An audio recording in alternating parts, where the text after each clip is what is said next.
What's going on, y'all? Welcome to episode 28 of Marshall Time. What's going on, bro? Up, bro. How you doing? Can't complain. We got some trades to talk about. Trade deadline was Thursday in the NBA, and so obviously there's always instant reaction. But we've had a couple days to sit down with these deals, talk about what deals made sense, what deals didn't make sense, and who's doing what, and what is this team doing. So I mean, obviously the biggest names, the biggest deals. I think everybody agrees that the Knicks and the Mavericks did some good things. The Knicks getting Bogdanovich and Alec Burks from Detroit, and then the Mavericks getting PJ Washington from Charlotte and Daniel Gafford from the Wizards. Celtics pick up Xavier Tillman, pretty low key, but a solid pickup. The Sixers getting Buddy Hield, also trading Patrick Beverly to the Bucks for Cam Payne, and also trading Jaden Springer to the Celtics. We can talk about what the Sixers did and what that means going forward. To me, though, honestly, outside of the Knicks and the Mavericks making solid deals, and the Sixers trying to figure out whatever they're doing, um, the Bulls are the story for me. And I've been talking about the Bulls. We've talked about the Bulls leading up to the deadline all season. It's like, yo, they're on that list of teams that are sort of like in no man's land. Like, what are you doing? And once again, this franchise showed us on Thursday that they are very unserious. Do we got to go over it again? DeMar DeRozan is a free agent this year, mid-30s. Zach LaVine, great player, but he's not a number one. And honestly, if you want to really be truthful and honest at this point in his career, as far as a championship competing team, I would say he's a third option.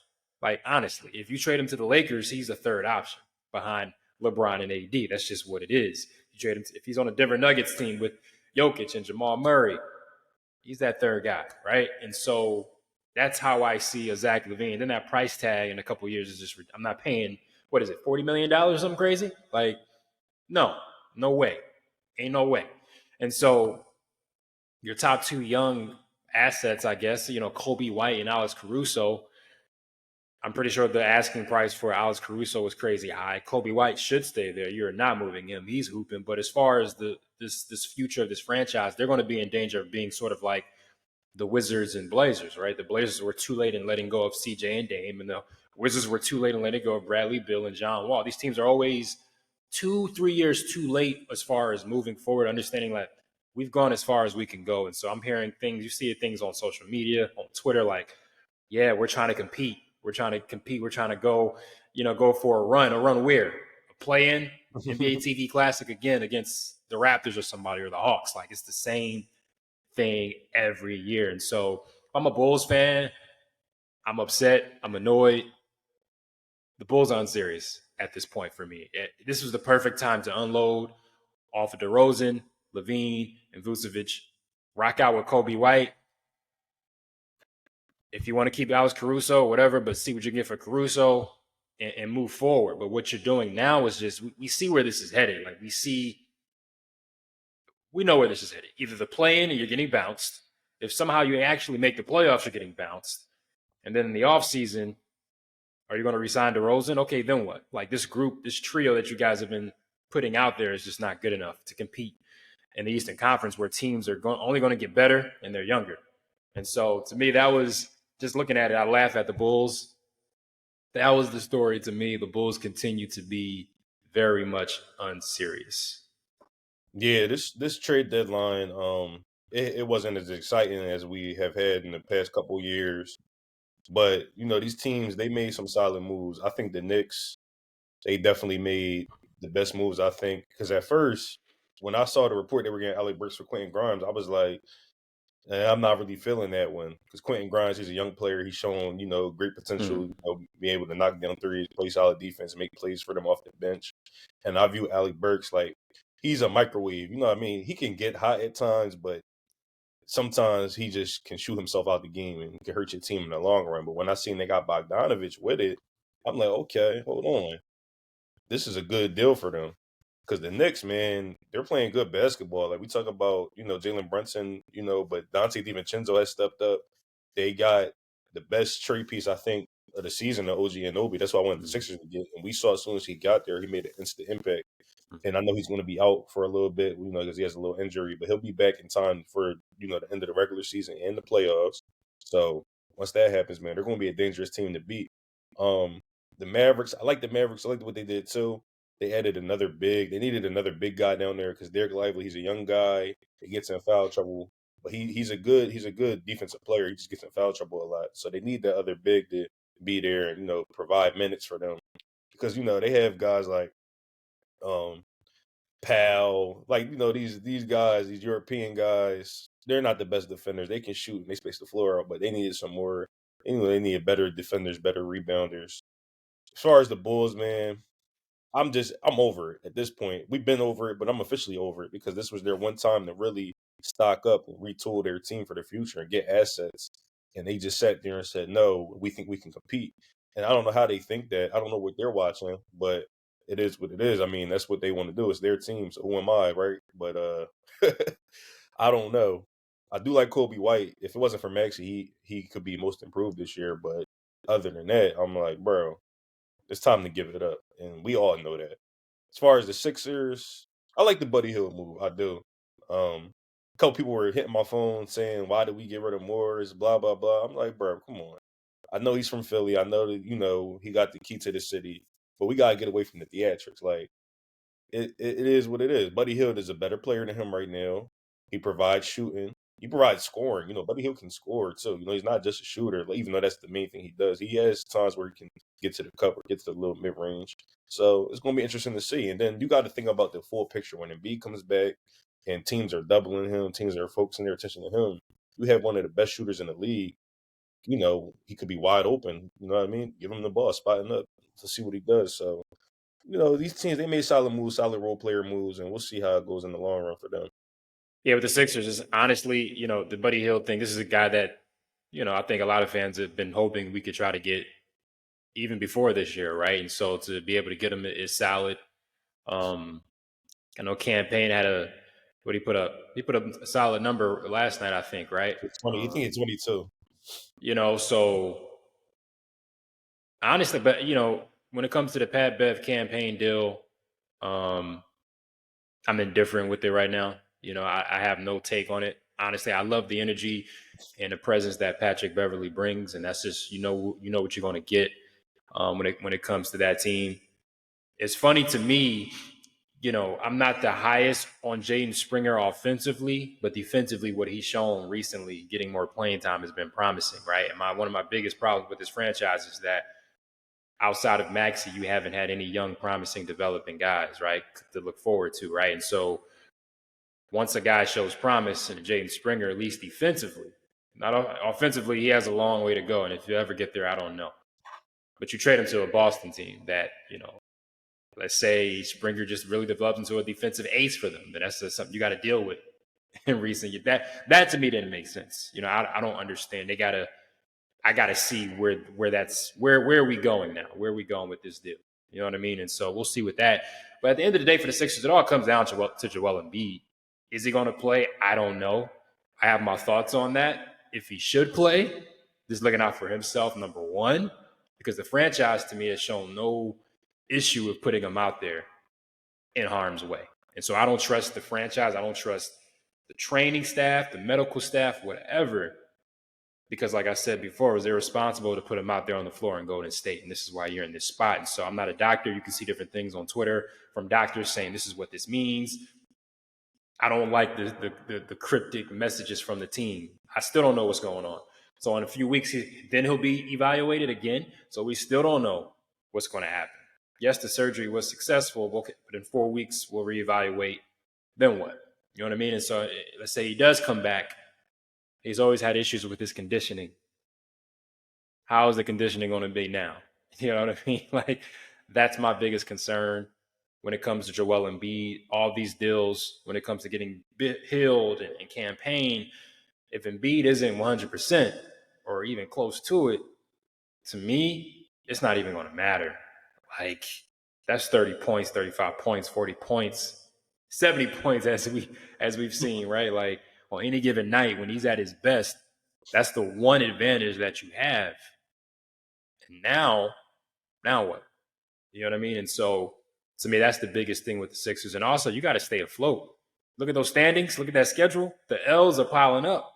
Like, yeah, there's hope that he might come back, but what is he coming back to? Could they be a playing team at this point?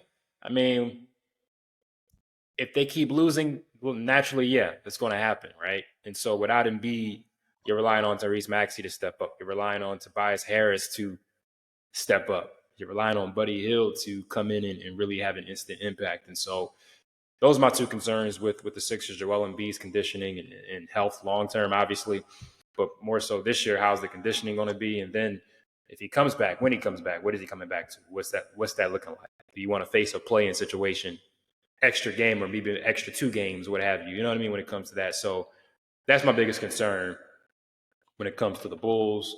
Also, I like the deadline for Trey Mann. He got traded to the Hornets. Gordon Hayward's to OKC. We'll see what that does for OKC. Gordon Hayward seems like he hasn't been healthy or he hasn't really been playing much. And so when healthy, when really able to be out there, he can make an impact for that team, a veteran presence. So we'll see. But Trey Mann has been a guy that, I watch a lot of Thunder's games, and anytime he's gotten playing time, he's always making he's making something happen, right? And so he just was never going to get playing time on a Thunder rotation. That's just they're just stacked. He's a talented guy, and so I think in Charlotte, the rest of this half of the season after the All-Star break, this is his best opportunity. The league is about opportunity. Go out, rock out. Brandon Miller is a hooper. You got LaMelo Ball out there. Trey Mann can maybe find his spot as like an off-the-bench microwave creator for that franchise and find his lane in the league. So I'm excited to see what Trey Mann can do when it comes to that opportunity. But yeah, the Bulls aren't serious. That's my overarching theme. And Bulls fans, I don't know what to tell you, man. You always got the Derrick Rose years. You got the Mike and Scotty, Dennis Rodman years to go back to, but it's a wrap. Shout out to Kobe White, though. Shout out to Kobe White. You're hooping, but the Bulls aren't serious. I don't know what the Raptors are doing. I don't know why you get Kelly Olynyk, but whatever. Well, I low-key, I like that, though, because they got Ochi, too. They got Ochi Abaji. I'm surprised Utah got rid of him. Yeah. Abaji, I'm surprised. He could definitely develop into a solid player in this league, man. So, I mean, hey. We'll see. The Raptors, they're always trying to find young talent to, groom them, develop them. So, we'll see. We'll see. Kelly Olynyk was just a head scratcher for me for the Raptors, but I thought Utah would have been able to get something else for him. I'm not. What did they get for Kelly Olynyk? They traded. I know they traded a first round pick. I don't know what else. I think they might have traded. So they actually traded a first round pick. Can you see my screen? You can't see my screen. I can't see it yet. But I know they traded a first round pick because they traded. The Jazz traded. No, the Jazz got a first round pick. That's why I meant the Raptors traded a first round pick for him. That's what I'm saying. That's what they got. So that's why I don't understand that for Toronto. Why are you giving up a first round pick? I think it's a late first, and you got to remember, Ochi was a first round pick just last year, right? So I guess you're getting rid of a late first for a guy that was just a first. I don't know. But that's tough. That's a tough one. Yeah. It's a 2024 first rounder too. I think they just see something in Ochi, which who knows. I mean, he's a solid player. I'm shocked. I thought Utah really liked him, but Utah has a lot of young guys. So I guess Utah. We had a conversation about the Jazz about their guys: Jordan Clarkson, Colin Sexton, Chris Dunn. I guess they're gonna rock out and try to crash the play-in party or what have you. So we'll see what happens with that. All right, Super Bowl is Sunday. 49ers, Chiefs. Who you got? Man, I honestly, I've been going back and forth all week on it, but I'm going with the Chiefs, man, for 2 reasons. One, they got Pat Mahomes and Andy Reid. 2, like I said, the 49ers haven't played a full game of playoff football yet. So when I'm looking at those 2 things, I'm going with the Chiefs, man. And then at the end of the day, I think that Chiefs defense is really going to affect the 49ers offense, man. We know what the 49ers offense is. They want to dink and dunk. They want to get it. They want to get the run after catch going. In order for the 49ers to win, I think they're really going to have to use CMC. And I think the Chiefs know that. Spagnuolo is a smart defensive coordinator. They have Chris Jones, who's a great interior lineman. Their secondary has improved a lot over the years. I just think it's the Chiefs, I think they're gonna win it again. And we saw this matchup before in the 49ers. They could have won that game, but it was poor management by Shanahan. And we've seen that trend, with him throughout his career in these big games.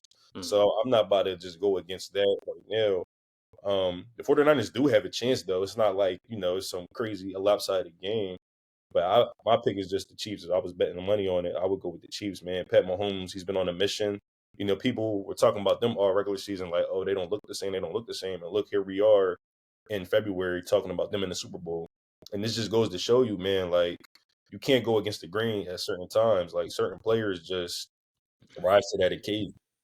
So, and then even Travis Kelce, man, like, Travis Kelce didn't have the best regular season either, but Mm-hmm. we saw what he did to Baltimore last week, and that Baltimore defense is legit. Mm-hmm. So, I'm going with the Chiefs, man. That's my pick. It's simple for me. Who has Patrick Mahomes? I've been asked, who do I got? I got Patty. It's as simple as that. Like there are certain guys in sports, in certain positions, like quarterback. When you see them on the field, you got to take your chance with them because there's going to be one or two moments where a big play is made or needed, and he is going to make a play. Like the plays that he made against Baltimore, right? The crazy pass to Travis Kelce or the pass late in the game to seal it in Baltimore. It's those plays that he's going to make that you can't even account for, no matter what you do as a defense, right? Like no matter how locked in your secondary is in, no matter how much pressure you're giving. And Patrick Mahomes is a guy that raises the level of his guys. He's going to allow his guys to make those big plays. And even though sometimes those guys may not be reliable, or sometimes they may have their struggles outside of Kelce, somehow, some way, one of those guys are going to make a play. And I just trust it. It's going to happen. I don't know who it's going to be, but one of those Chiefs guys that you're not expecting. Obviously, we know about Kelce and Mahomes, but there's going to be a guy, and Pacheco's been doing this thing too, but there's going to be a guy that's going to make a play. It might be one. You might look back on the box score, he got one catch, but that one catch was like a huge one on third down. You know what I mean? And also, when you're looking at matchups, especially when it comes down to the playoffs, like who has the bigger margin of error? And when you face Mahomes, your margin of error shrinks. Like you cannot give them anything. We saw it against Baltimore, right? It was Zay Flowers who fumbled, trying to go into the end zone. You cannot do that because Mahomes is going to take advantage of that. And so the 49ers have to be on point. When you're playing the Chiefs, we saw it last year when the Eagles played. You cannot give them any light. Like as great as the first half was and Jalen Hurts played, we gave Mahomes some daylight. And he took advantage. And so when you're playing the Chiefs team, specifically with Andy Reid and Patrick Mahomes, you pretty much got to be on, like, you got to be on point. You got to convert on third down. You cannot turn the ball over because if you don't, you punting it, more opportunities for Mahomes to go to work. You just cannot do it. I'm telling you. And so Mahomes to me is like, we've heard this commentary, but I think it's really true. He's MJ. Like he's getting in the way of certain quarterbacks, certain players winning rings, just like MJ did in the 90s. A lot of great players, a lot of Hall of Famers didn't win because of him. Same with Tom Brady. A lot of quarterbacks didn't win. Eli Manning snuck a couple in there. Nick Foles got one. In the 90s, Hakeem Olajuwon got a couple with the Rockets when Mike decided to play baseball. And so Mahomes he's there now. Lamar Jackson hasn't won. Josh Allen hasn't won. You know what I mean? Like Joe Burrow, he hasn't won yet. Like he has to get healthy, obviously. So we'll see what happens with that. But there are a lot of great players and great quarterbacks right now who just, because of the Chiefs, because of Mahomes, they're not winning. And so I got to go with Mahomes. The score, I would say I can see the Chiefs putting up 30, something like a 30 to 20 something range. I can see that happening. That's fair. I think I could see a 28 to 24 type of game. Yeah. You know what I mean? Yeah. It's going to be a good game. This is going to be a good Super Bowl. I don't know if it's going to be better than last year's. Even though we lost, that was just a great football game. Oh, it was a good game. It was a good game. Good game. But I just think I'm just not still like I'm not sold on Brock Purdy yet, man. Personally, like I'm not sold. He has to go out there and show me against tomorrow. You know what Yeah. I mean? Because honestly, I think this game is going to come down to turnovers too. And you And can't do that against. Yeah. Brock Purdy has been suspect with some of these interceptions that he's thrown, or Yeah. almost interceptions. Mhm. So if these defenders make plays on these balls, man, it's like, Yeah. what were you going to say? You know what I mean? So I'm Yeah. trusting Mahomes more, and I'm trusting Andy Reid more in this situation Mhm. too. So that's what Hey, that's what I'm with it. and Christian McCaffrey is going to be huge for them. Debo, so they have Debo, so that's going to be huge. I mean, those two guys, you got those two guys, you're going to have a chance, obviously. And so I'm interested to see how the defense handles CMC and Debo. If they can have, if Debo and CMC starting to get in a rhythm early, that'll be interesting to see. But if defense can really slow down, find a way to slow down CMC, yeah, it could be a long day. It could be a really, really long day. But shout outs to Andy Reid, Mahomes. Look, if Reid wins another ring, I mean, obviously he's a Hall of Famer, but that conversation about greatest coach of all time, we gotta figure out where he's at on that list, because we saw it in Philly what he did with that franchise and how he helped that franchise raise up. What he's doing now, we're talking about multiple eras, facing different legendary teams and players, and he's still getting it done. I think he was hired in '99, I believe, in Philly, and now 2024. A lot of coaches ain't here anymore, So a lot of coaches have come and gone through the years, and he's still getting it done. And so I'm excited to see, because he couldn't, if he continues to coach with Mahomes, I mean, who knows where this stops, right? I think that's a conversation to be had. If this is our new Belichick and Brady, if Andy Reid keeps winning, it may sound crazy, but I think the conversation has to be had. Like, it has to, when it comes to just offensive genius and adapting to today's game. Something has to be said to that. It has to be. So I think it's a good game. Hope you guys enjoy it. But yeah, we both got the Chiefs. We got Mahomes. Who do you think wins MVP? Is it going to be Mahomes, or is it going to be Kelsey, or a random player like Clyde Edwards-Helaire? Man, I don't. It'll probably be Mahomes. I mean, that's the easy pick. But hey, Travis Kelce, Taylor Swift, he might The go out fix is there. in. Yeah, the fix might be in for him. But hey, it might Hey, be Pacheco too, man. Pacheco, he be balling in these big I games. was going to say, I think Pacheco, if he gets a couple touchdowns in there, if I say take out Mahomes, because that's the easy pick, right? I would say Pacheco. You I got think Rasheed Pacheco. Rice. I can see Rasheed Rice scoring 2 or 3 touchdowns. He's But a that's baller. but that's but that's what I'm saying. Though you got Marquez Valdez-Scantling. You got guys that could make a random big play. You know what I mean? Like, who knows? But I think Pacheco will have a great opportunity. He'll get the carries. He'll get the opportunities to get. I mean, look, if he scores 2 touchdowns in the Super Bowl, you got a chance. Yeah. So I think he has an opportunity to make that happen. That'd be a great Jersey. I think Jersey. He's from Jersey. Yeah, I believe he is from Jersey. Yeah, Jersey guy. So that would be a good look for him. So yeah, that's our picks. We both got the Chiefs winning. Hope you guys enjoyed the game. Next week, All-Star Weekend. Next weekend, so we'll be able to talk about our thoughts on All-Star Weekend and the crazy feel for the dunk contest. Yeah, we'll give our thoughts on that as well. But yeah, thanks for watching. Remember, hit us up on YouTube, Apple Podcasts, wherever you stream. We're on Amazon Podcast now. Also, social media, Marshall Time Podcast, or is it Marshall Time Show? I think It's Marshall Time Pod on Instagram. Marshall Time Pod on Twitter. Yeah. So yeah, thank you guys for watching or listening. We'll see y'all next week.